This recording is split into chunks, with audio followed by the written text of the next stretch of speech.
Hey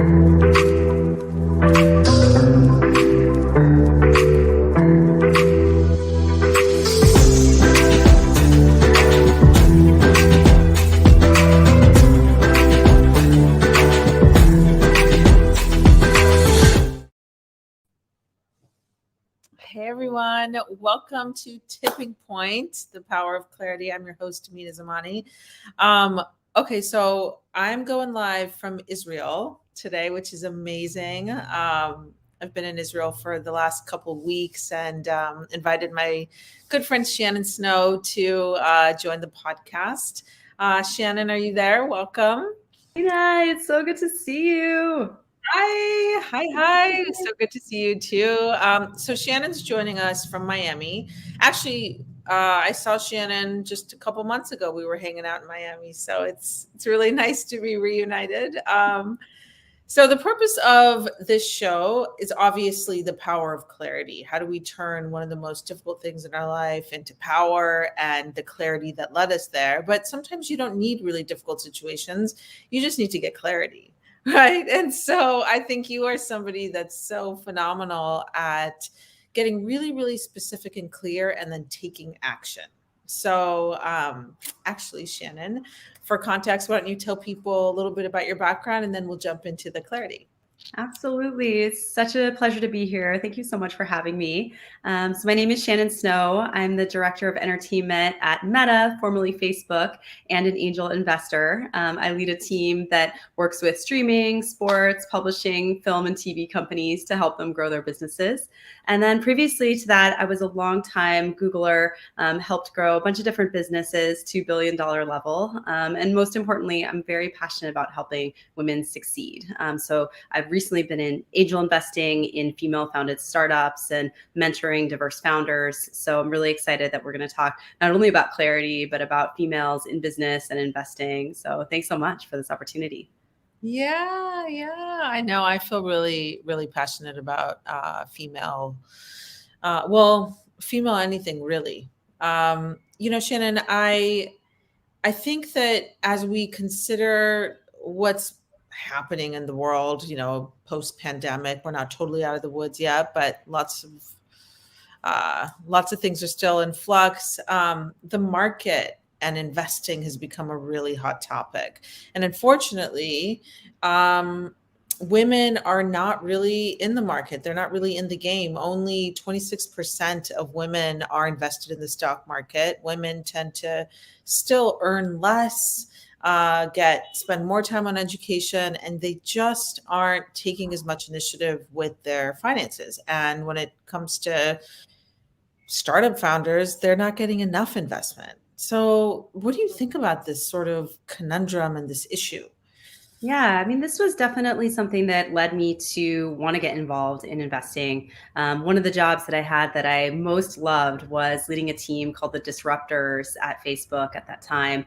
We worked with Series B through exit level IPO startups, helping them acquire customers and rapidly grow. So I had this opportunity to work with literally hundreds of founders across Silicon Valley and New York and across the country. And they were all passionate. Many of them were mission driven. They were so amazing. But what I noticed was, they weren't necessarily female. And when I started looking into it, at that time, I think 2.2% of VC investment was going to female founders. I think, it raised to 2.8% in 2020. And actually it is going in a good direction, but clearly there's a long way to go. So that certainly was really a critical factor for me in deciding to become more involved in angel investing and really make sure that we are, not only thinking about our own financial health as women in business and women in the world, but paying it forward and investing in females that are, trying to grow their businesses and have even bigger impact. Yeah, no, that makes total sense. Before we started the show, we were just talking about how women live longer than men and they retire with 35% less assets, less revenue.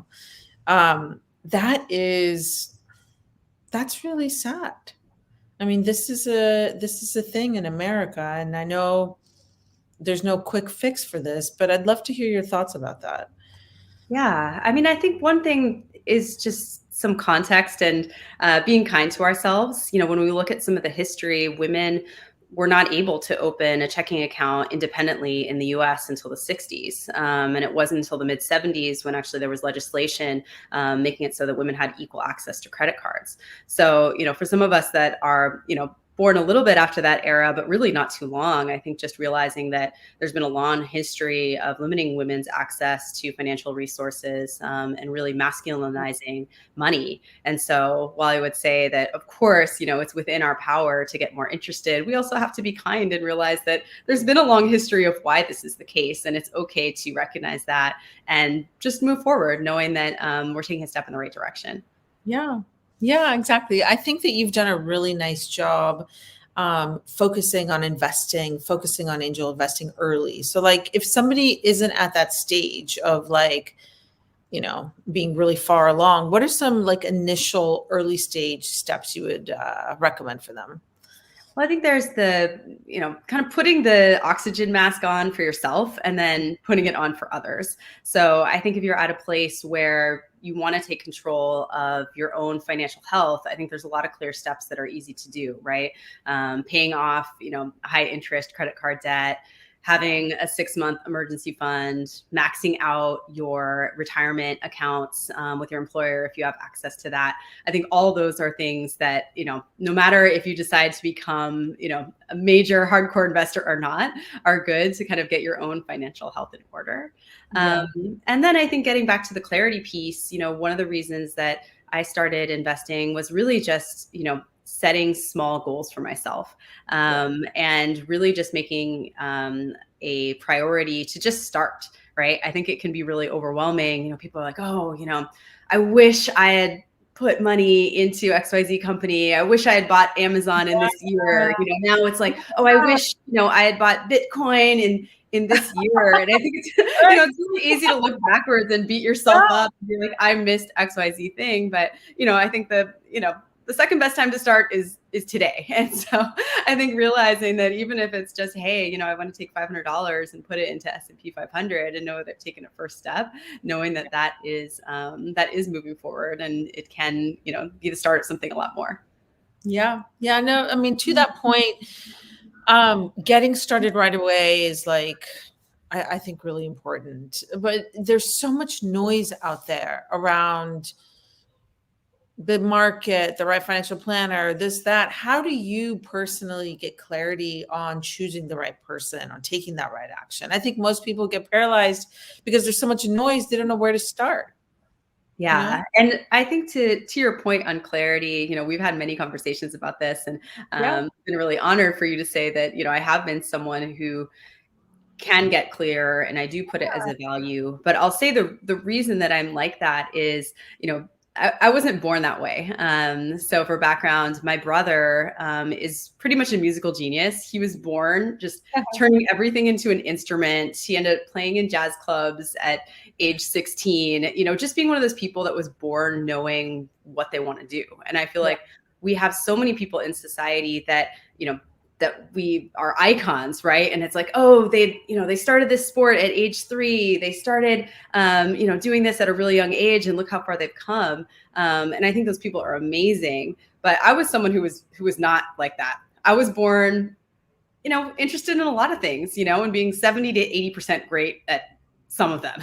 So for me, it wasn't clear that I needed to be a musician or an athlete or a lawyer or a doctor. It was clear that, I was a much more breadth type person versus depth. And so it ended up benefiting me in the sense that I was able to try out and move into places like technology that were emerging and changing. And I think it actually ended up benefiting my career. But in terms of a clarity standpoint, I think, it also really forced me to need to focus and write down my goals because it wasn't like there was one main thing that was just appearing out of thin air. So for me, it was all about, hey, let me just look at the next year and let me just write down simple goals. It would be 3 things that I want to do in my personal life, 3 things that I want to do in my professional life, and maybe some values that I wanted to cultivate along the way.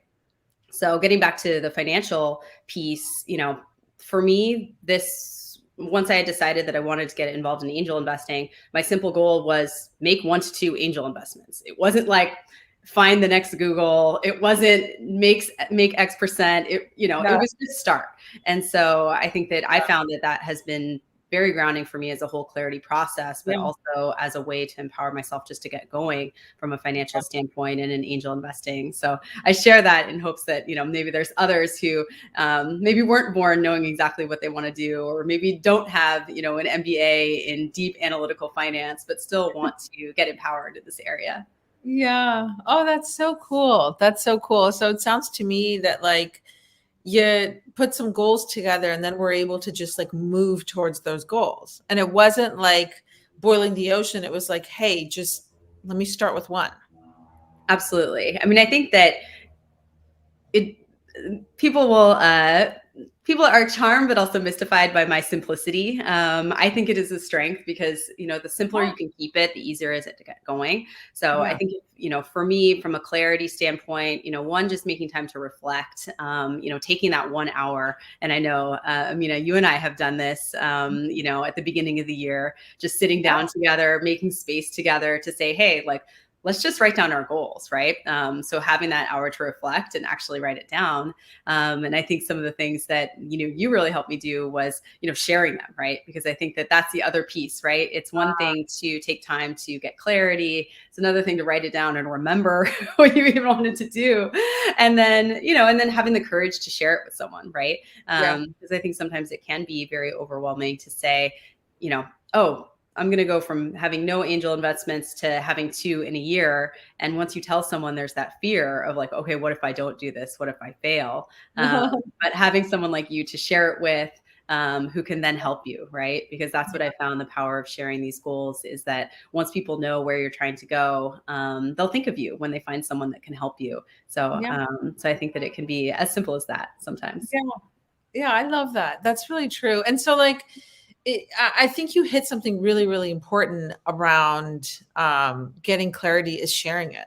Like the Mhm. big theme in like, I don't know, the last 6 episodes of like people that we've interviewed, like it could be an executive director at a nonprofit, a bestseller, like the critical theme, and I know you didn't know this, but this is literally what everyone's saying is like, get your shit clear. Like, just like take the time, but then share it, but then don't sit with your goals. Don't sit with your fears alone. Yeah. And I think I learned that lesson early in my career. One of the, I had many lucky breaks in my career. One was, having the opportunity to join Google at a time when they were going through rapid growth. Yeah. And one of the early breaks I got was having the opportunity after 5 quarters in the company to go to India and build, what became a 50-person team. I had all this experience in India, but when it was time to come back to the US, Yeah. obviously they'd grown so fast that the leadership team that sent me there like barely remembered that I was out there, I was coming back, and had no job. And there had been a reorg where, basically the job that I would have been training for, no longer existed. And so, I just started telling people, I just started meeting with any managers that I knew and said, here's my situation, right? I came out here, I grew a huge team. I'm ready to move into a management role, but the management role I've trained for no longer exists. Like, what's your advice? So I tried to tell as many people as possible. And one of those people I told literally identified a position for me, said, hey, I know exactly the person that could fill this. They've already been training and doing a great job. And it's how I was able to get into my first leadership position pretty early in my career. And it was scary for me to share that, at that time of like, hey, I've done all this work. Now I have no job, what's next? But it ended up being the most powerful thing in terms of having people advocate for me and open doors that otherwise, would have been open, but maybe I would not have known to walk through or Yeah. wouldn't have been visible to me. Yeah. That makes total sense. Oh, I love that. That's cool. So when we think about females, I feel, and investing and work and all of that, we don't need to go over all the stats, but clearly um, women tend to take less action and be, a bit more afraid of making mistakes. Um, and I don't fully understand the psychology of it or where this comes from, but there's been research of thousands of women in the workplace, and men tend to be more confident. They tend to speak out more. They tend to take more risks. They tend to share more about things they're passionate about. So if someone does feel shy and if they are afraid to sort of share, like, I don't know, how do you muster up the courage to do that? Because it's like, maybe it's a little easier said than done sometimes. Definitely. I mean, I think starting with people you trust is always a really good Yeah. scenario. So, starting with the people who are going to love you no matter what the goal is, I think is huge. And I think having a team of people around you that are going to champion you no matter what is so critical. So I think that's the first step, because I know it can be really overwhelming, right, to share a business goal with your manager, or even a financial goal with your partner, if you don't have that safe space. So I think starting where it's going to be a win no matter what, and then kind of working up the courage to say, hey, let me show this to, if it's a career goal, my boss, and then get their feedback on, what I need to do to grow into meeting that goal, or what their advice would be. And then if it's, a financial goal, I think figuring out, who is that board of advisors that you have around you that could help meet that. Maybe it's someone else that you admire, that is farther along in their money journey, Yeah. and just getting their advice of like, hey, I want to get started. I really admire what you do. Everyone loves being told that they're admired, and I'm sure they're happy to give a piece of advice, or at least send you to someone that may be able to help you. Yeah. Oh, that's totally good. Yeah, yeah, yeah. Right. That's right. And so I think, just again, like, getting really clear on who you want to model. Tony Robbins talks a lot about this. He's like, get clear and don't ever reinvent the wheel. Find out somebody that's just a few steps ahead of you and then ask them. And it's like such an obvious, scary thing, but in fact, it works. So, Yeah, and having the clarity when you ask too. I think I hear a lot from people that are in the public realm that people will come up to them and they'll be like, "Will you be my mentor?" Right? And it's such an ambiguous yeah. ask that you can't even say yes. It's like, how much time is that? Like, how would that even work? Like, All right. but really, it's like, okay, you might just have one question, right? Like, how, for someone who's new, how would I get started in investing in the stock market, or how would I get started in angel investing, right? I think that people can answer one quick question, right? And so I think being empowered of like the more specific and clear Yeah. in your ask right now, the easier it is for them to say yes. And so even having clarity around, hey, like, let me make a couple micro asks to people I admire, and then it can always grow from there. Yeah, yeah, that's right. Oh, I love that. Micro asks. Not a big ask, but like a little micro ask. Well, they do say that, when they survey people who meet their goals, a lot of times the key of how they met them was they set small goals at the beginning. Yeah, It wasn't yeah. like, I'm going to run a marathon tomorrow. It was like, I'm going to run a mile, in the next, like in the next week. And so figuring out like, how do you just get going with these, micro goals or micro asks that could build something more. That's awesome.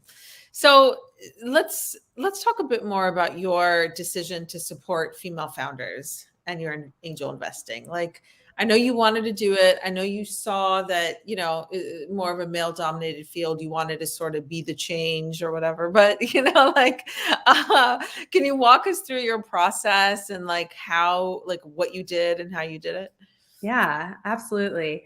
So as I was saying, I had access to a lot of founders. I was finding that, it was pretty much meeting the metrics that we showed in terms of majority male, very few female. But talking to some of the female founders that were able to get past that initial investment stage, a lot of the stories were the same in terms of, they had pitched a ton of VCs. The VCs were primarily male, and they would get the type of feedback like, hey, the numbers of this make sense, but like, we just don't have a feel for this business. Maybe it was a clothing business, a beauty business, and they couldn't see the product need because they didn't experience the product.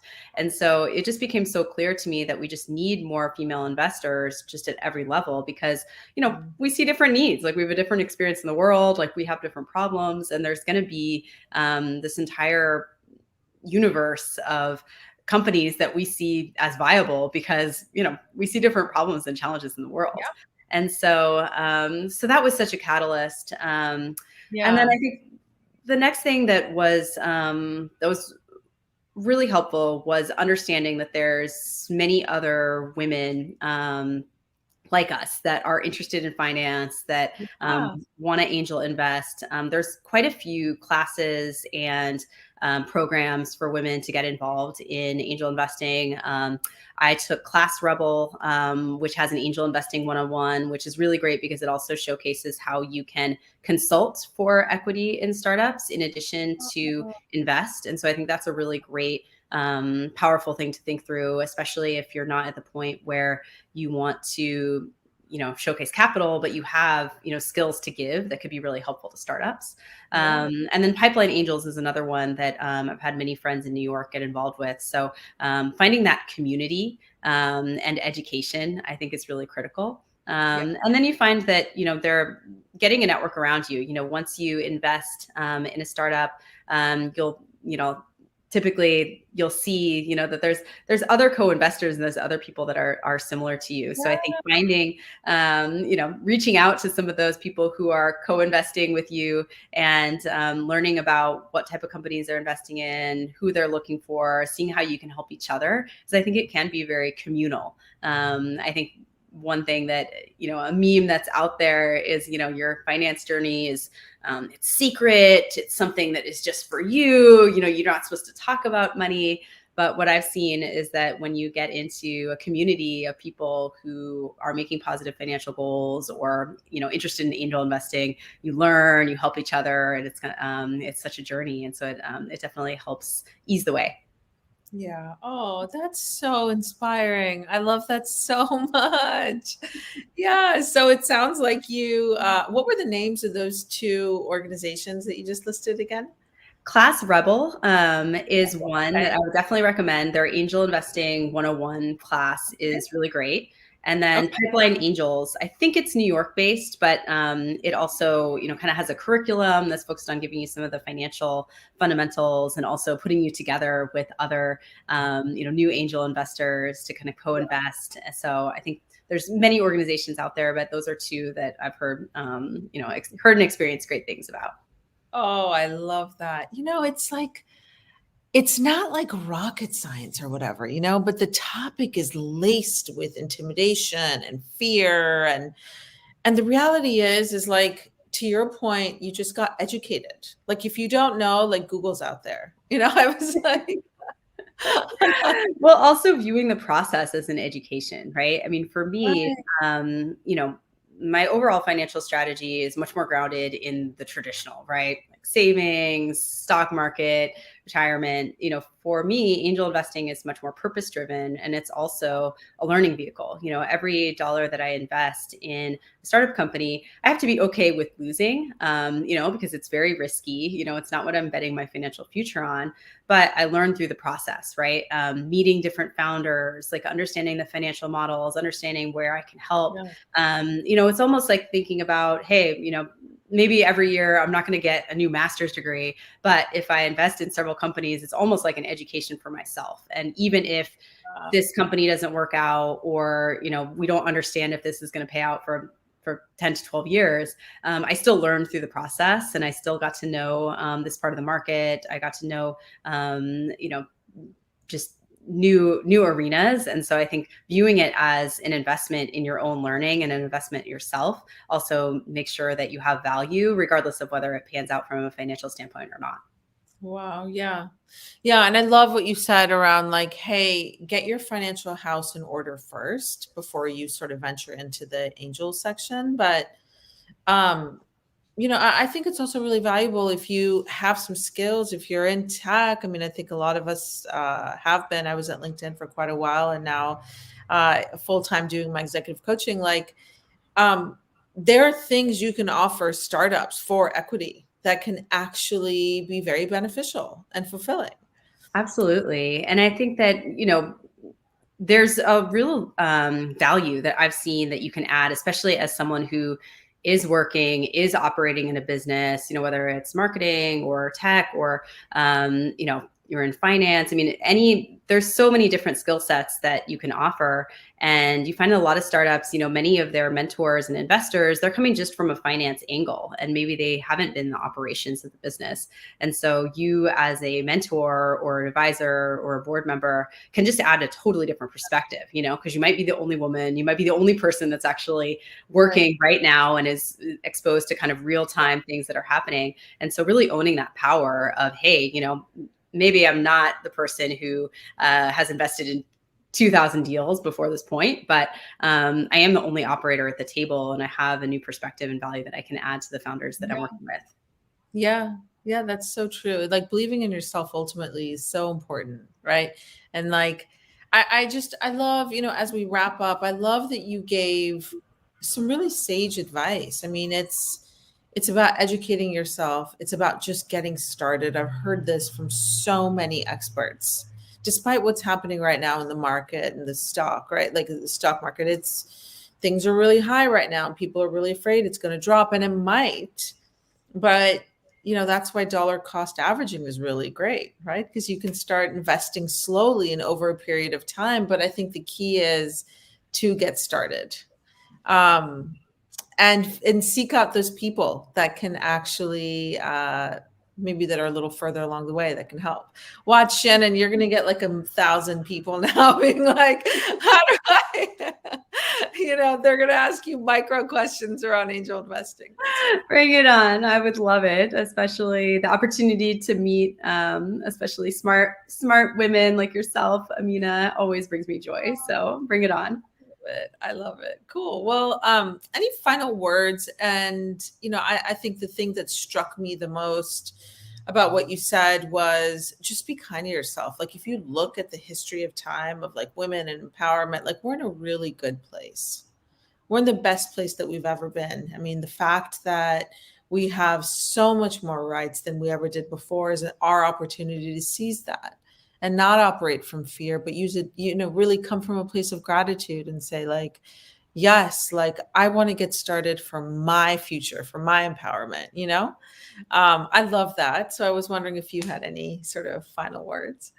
I think that's really right on. I think that, being kind to ourselves and realizing, there's so many inspirational people out there, but there's also so many of us that are just getting started in the journey, and knowing that the first step can be the most powerful one.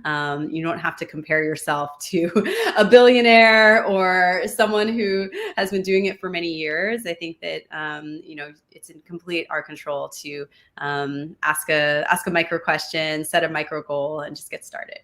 Nice. Okay. Well, everybody, I encourage you to just come up with one micro question and then set that micro goal, and then really, really, really please take action, and don't be afraid to reach out. If you're not sure what to do, or if you're, I don't know, afraid or whatever, just share it with a friend. Like whatever you need to do to take action, I think that's really important. So Shannon, thank you so much.